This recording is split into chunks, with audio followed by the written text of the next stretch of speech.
नमस्कार दोस्तों, मैं हूं आपका दोस्त के बी। तो आज की इस वीडियो में हम 14 जुलाई 2022 को एसएससी एमटीएस के जो आपके तीनों शिफ्ट का एग्जाम हुआ है उसमें पूछे गए जीके जीएस और करंट अफेयर्स के प्रश्नों को हम लोग डिस्कस करेंगे।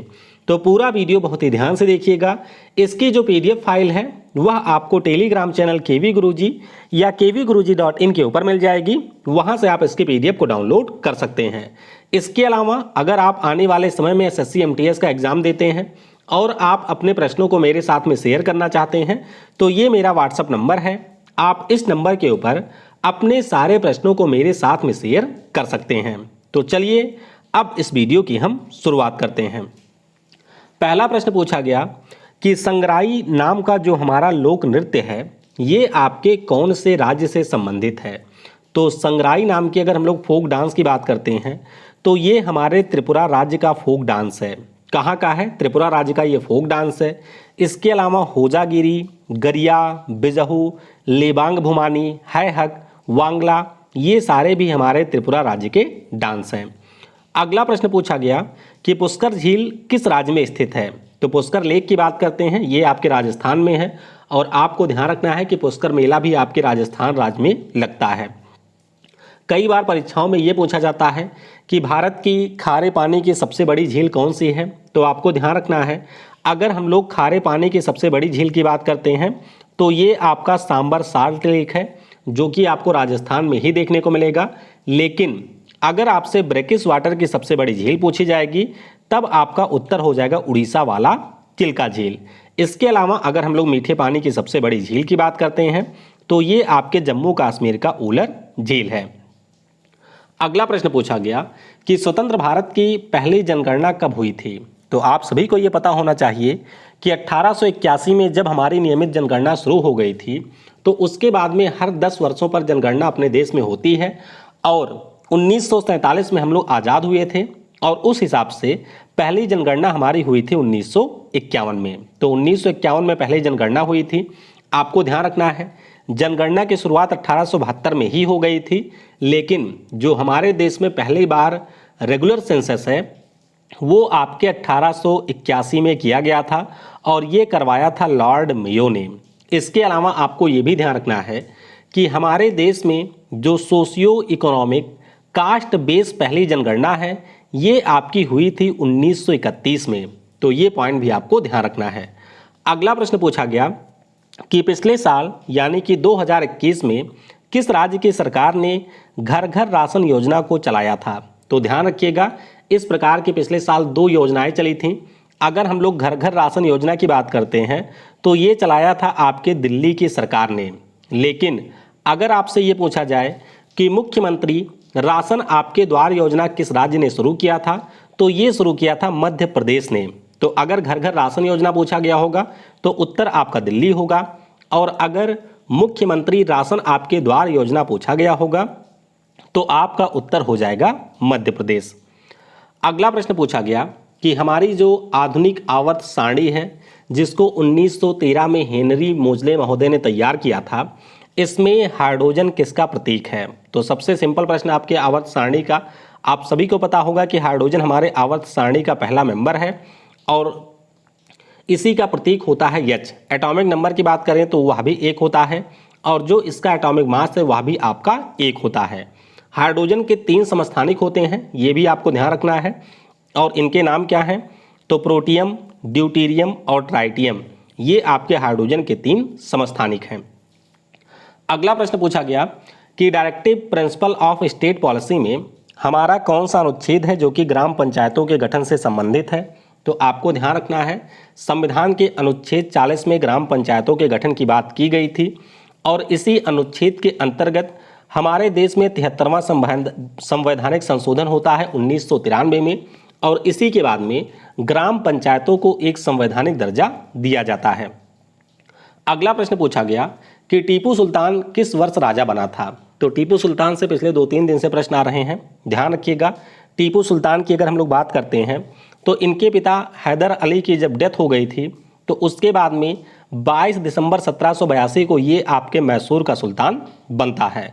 1787 में जो राजधानी है वह इन्होंने श्रीरंगपट्टनम में ट्रांसफ़र कर दिया था, ये भी आपको ध्यान रखना है। और जो आपका चौथा आंग्ल मैसूर युद्ध हुआ था उसके बाद में इनका हो गया था निधन 1799 में। ध्यान रखिएगा 1799 में इनका निधन हुआ था। अगला प्रश्न पूछा गया कि दिल्ली सल्तनत के हमारे राजाओं के नाम दिए गए थे और उनको आपके उनके शासनकाल के क्रम में व्यवस्थित करना था। तो आप सभी को पता होना चाहिए कि दिल्ली सल्तनत में जो हमारा गुलाम वंश था इसकी स्थापना कुतुबुद्दीन ऐबक ने 1206 में किया था और इसने सिर्फ 1210 तक ही किया था शासन। उनके पास में इनका बेटवा होता है जिसका नाम आराम शाह था, तो वो 1210 से 11 तक ही शासन करता है। फिर इनका दामाद आता है गद्दी पर जिसका नाम इल्तुतमिश था और उसने 1211 से 1236 तक शासन किया था। फिर इल्तुतमिश की बिटिया होती हैं जिनका नाम रजिया सुल्तान है, ये आपके 1236 से 40 तक शासन करती हैं। बीच में आपके कुछ और छोटे मोटे राजा आते हैं। फिर 1246 से लेकर के 1266 तक जिसका नाम नासिरुद्दीन महमूद है उसने शासन किया था और 66 से लेकर के 87 तक गियासुद्दीन बलबन ने यहाँ पर शासन किया था। तो ये सारे नाम थोड़ा सा ध्यान रखिएगा। अगला प्रश्न पूछा गया कि पंडित बिरजू महाराज किस नृत्य से संबंधित हैं। तो भैया लगातार प्रश्न आ रहा है बिरजू महाराज से, आपको पता होना चाहिए कि इसी साल इनका निधन भी हुआ था और ये हमारे कथक डांस से संबंधित हैं जो कि आपके उत्तर प्रदेश राज्य का डांस है। अगला प्रश्न पूछा गया कि दक्षिण में कौन सा देश भारत के साथ में जलीय सीमा बनाता है। कई बार मैं आपको बता चुका हूं कि टोटल 9 देश हैं जो कि हमारे भारत के साथ में सीमा बनाते हैं। इसमें से 7 आपके ऐसे देश हैं जिनकी भारत के साथ में स्थलीय सीमा है। 2 देश श्रीलंका और मालदीव ऐसे हैं जिनके साथ में हमारी जलीय सीमा है।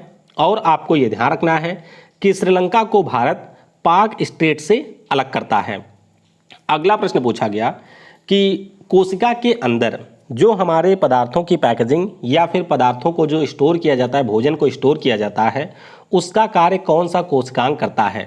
तो कोशिका के अंदर जो आपके वैक्यूल पाए जाते हैं जिन्हें आप लोग रिक्तियाँ कहते हैं, इन्हीं के द्वारा कोशिका के भीतर जो आपके भोजन होते हैं उसको स्टोर किए जाने का काम किया जाता है। अगला प्रश्न पूछा गया रिपीटेड कि 2022 में जो महिला क्रिकेट विश्व कप है इसका खिताब किसने जीता। तो ध्यान रखिएगा ये जो विश्व कप है वो न्यूजीलैंड देश में आयोजित किया गया था और इसमें ऑस्ट्रेलिया की टीम ने इंग्लैंड को हरा करके 7वीं बार इस टूर्नामेंट का खिताब जीता है। इसके अलावा आपको ये भी ध्यान रखना है कि इसी साल फरवरी में जो अंडर 19 विश्व कप है वो भी आयोजित किया गया था वेस्ट इंडीज़ में और उसमें हमारे भारत की टीम ने इंग्लैंड को हरा करके 5वीं बार T20 वर्ल्ड कप का खिताब जीता है। अगला प्रश्न पूछा गया कि जुलाई 2021 में भीम यूपीआई आधारित QR कोड से भुगतान स्वीकार करने वाला पहला देश कौन बना है। तो ध्यान रखिएगा हमारी जो फाइनेंस मिनिस्टर हैं निर्मला सीतारमण जी, उन्हीं के द्वारा पिछले साल इसको लॉन्च किया गया था और पहला देश बन गया है भूटान। कौन है पहला देश? भूटान बना है। और आपको ये भी ध्यान रखना है कि 2022 में नेपाल ने भी भीम यूपीआई को अपने यहाँ पर लॉन्च कर दिया है।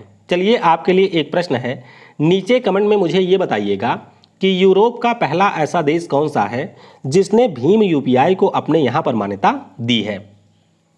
अगला प्रश्न पूछा गया कि 2008 में जो बीजिंग ओलंपिक हुआ था इसमें किस खिलाड़ी ने व्यक्तिगत श्रेणी में स्वर्ण पदक जीता था। तो आपको पता होना चाहिए अभिनव बिंद्रा जो कि हमारे देश के शूटर हैं, ये आपके व्यक्तिगत श्रेणी में पहले भारतीय हैं जिन्होंने ओलंपिक में गोल्ड मेडल जीता है। तो शूटिंग के ये खिलाड़ी हैं। इनकी एक किताब है वो भी काफ़ी ज़्यादा पूछी जाती है और उस किताब का नाम है ए शॉट एट हिस्ट्री। क्या नाम है? ए शॉट एट हिस्ट्री इनकी पुस्तक का नाम है। अगला प्रश्न कुछ इस प्रकार से था, मैं 100% श्योर नहीं हूँ कि मानव के लिए एक धर्म एक जाति और एक ईश्वर का जो नारा है ये किसने दिया था। तो ये नारा वैसे दिया था श्री नारायण गुरु ने। अब ये प्रश्न एग्जैक्ट आया था या नहीं आया था इसके बारे में मुझे 100% श्योरिटी नहीं है। चलिए अब हम लोग सेकंड शिफ्ट में जो हमारे प्रश्न कुछ छूट गए थे उन प्रश्नों को यहाँ पर करेंगे डिस्कस। तो कान खोल के सुन लीजिए भैया। कई लोग कमेंट करते हैं कि आप गलत गलत क्वेश्चन बता रहे हैं। देखिए अभी तक जो प्रश्न मैंने डिस्कस किया वो तीसरी शिफ्ट के थे। अब यहाँ से जो प्रश्न मैं करवाने जा रहा हूँ ये आपके सेकंड शिफ्ट के हैं, लेकिन सेकंड शिफ्ट के बाकी प्रश्न मैं पहले ही करवा चुका हूँ, उसकी वीडियो आपको आई बटन पर मिल जाएगी। तो चलिए सेकंड शिफ्ट वाले प्रश्न देख लेते हैं। एक प्रश्न आया था कि द लीजेंड ऑफ लक्ष्मी प्रसाद नाम की जो पुस्तक है ये किसने लिखा है, तो अक्षय कुमार की जो वाइफ हैं जिनका नाम ट्विंकल खन्ना है, ये भी एक अभिनेत्री हैं, इन्हीं के द्वारा लिखी गई पुस्तक है द लीजेंड ऑफ लक्ष्मी। अगला प्रश्न पूछा गया कि जो हमारा राष्ट्रीय गीत है वंदे मातरम, इसके रचयिता कौन है, तो ध्यान रखिएगा राष्ट्रीय गीत पहली बार कांग्रेस के 1896 के कोलकाता अधिवेशन में गाया गया था और इसको लिखा है बंकिम चंद्र चट्टोपाध्याय ने। आपको ध्यान रखना है कि बंकिम चंद्र चट्टोपाध्याय जी की जो आनंद मठ नाम की रचना है उसी में आपके वंदे मातरम के बारे में लिखा गया था। ये आपके संस्कृत भाषा में लिखा गया है, लेकिन इसकी जो स्क्रिप्ट है वो आपकी बंगाली है, तो ये भी आपको ध्यान रखना है। अगला प्रश्न पूछा गया कि बैसागु त्यौहार जो है ये किस राज्य में मनाया जाता है, तो बैसागु त्यौहार की बात करें ये हमारे असम राज्य में मनाया जाता है। सुबह आपके अम्बुबाची के मेले के बारे में पूछा गया था जो कि जून महीने में गुवाहाटी में मनाया जाता है। इसके अलावा मेदम मेफी नाम का जो त्यौहार है वो भी असम में होता है। अली ए लिरांग नाम का जो त्यौहार है ये भी असम में होता है। फिर आपका बिहू फेस्टिवल है ये भी असम में मनाया जाता है। अगला प्रश्न पूछा गया कि पार्श्व गायक कैलाश खेर को किस वर्ष पद्मश्री पुरस्कार दिया गया था, तो कैलाश खेर के बारे में आपको ध्यान रखना है इनको वर्ष 2017 में भारत सरकार के द्वारा पद्मश्री से सम्मानित किया गया था। अगला प्रश्न पूछा गया दूसरी शिफ्ट में कि विधान परिषद के सदस्यों का जो कार्यकाल है वो कितने वर्ष का होता है, तो ध्यान रखिएगा इनका कार्यकाल होता है 6 वर्षों का। अगला प्रश्न पूछा गया कि वर्ष 2021 में जो एनुअल वर्ल्ड कोरियोग्राफी अवार्ड है इसको जीतने वाले पहले भारतीय कौन बने। ध्यान रखिएगा ये आपके एमी अवार्ड में नहीं दिया गया था, ये आपका अलग से एक अवार्ड होता है और इसको जीतने वाले जो पहले भारतीय हैं नाम इनका है सुरेश मुकुंद। अगला प्रश्न पूछा गया कि फुटबॉल खेल में जो गोल पोस्ट है इसकी ऊंचाई कितनी होती है, तो अगर हम लोग मीटर में बात करते हैं तो 2.44 मीटर इसकी ऊंचाई होती है और अगर हम लोग फीट में बात करते हैं तो 8 फीट इसकी ऊंचाई होती है। चौड़ाई की अगर हम लोग बात करें तो 7.32 मीटर इसकी चौड़ाई होती है जो कि आपके फुट में है 24 फुट। अगला प्रश्न पूछा गया कि पंडित बिरजू महाराज को किस वर्ष पद्म विभूषण पुरस्कार से सम्मानित किया गया था, तो ध्यान रखिएगा बिरजू महाराज जी को जो पद्म विभूषण पुरस्कार है ये मिला था 1986 में। कब मिला था? 1986 में इनको पद्म विभूषण पुरस्कार से सम्मानित किया गया था।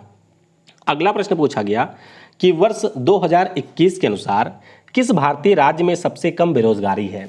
अब ध्यान रखिएगा अगर 2022 के अनुसार पूछा गया होता तो अप्रैल में जो हमारे यहाँ पर CMIE की रिपोर्ट आई थी उसके अनुसार सबसे कम बेरोजगारी आपके छत्तीसगढ़ में थी, लेकिन ये 2021 का था। ऑप्शन में हरियाणा, तमिलनाडु, कर्नाटक और केरल था और इसमें आपका सही उत्तर हो जाएगा हरियाणा। तो ध्यान रखिएगा अगर आपसे 2022 का पूछा जाता है तो छत्तीसगढ़ आपके सबसे कम बेरोजगारी वाला राज्य है और अगर आपसे 2021 का पूछा जाता है तो हरियाणा सबसे कम बेरोजगारी वाला राज्य है। तो इस प्रकार से सारे जो ऑथेंटिक प्रश्न थे उन सभी को हमने डिस्कस किया है। इसके अलावा तीसरी शिफ्ट के जो कुछ प्रश्न छूट गए हैं उन्हें भी आप लोग नीचे कमेंट में लिख सकते हैं, जिससे जब मैं आपकी PDF अपलोड करूँ तो उसमें उन प्रश्नों को शामिल किया जा सके। Thanks for watching. जय हिंद, जय भारत।